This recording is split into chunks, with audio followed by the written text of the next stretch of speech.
خدموا خويا جنود خدموا. Je poserai la question aux Algériens en tant qu'ils sont des individus, car depuis que le monde est le monde, il n'y a jamais eu d'unité, ni à plus forte raison de souveraineté algérienne. Carthaginois, Romains, Vandales, Byzantins, Arabes de Syrie, Arabes de Cordoue, Turcs, Français ont tour à tour pénétré le pays. سمعتي الجمله هذه خطيره، كنسمعها وكنتألم. خطيره شتي هاد خطيره. الاقوام اللي قالها كامله، هاد البيزنطيين وتورك واغاب دو سيري وين دال شحال من القوميه اون تور بينيتري لو بيي. كاع شنو هي اون تور بينيتري لو بيي؟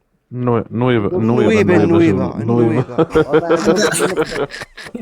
عندهم في النفط كل دار حقه. هذاك الشيء علاش هما عندهم ولكن الفونتاج جنود عرفتي الضغول، عرفتي جنود هاد الضغول خطير. عرفتي واحد القضيه ما قالهاش باش المغرب ما يطالبش اراضي. نسى علاش باش نعاونوا اللايف. واخا.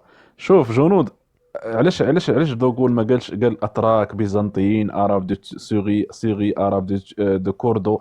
عرفتي علاش ما قالش الموحدين من المغرب، المرابطين من المغرب، الماريني؟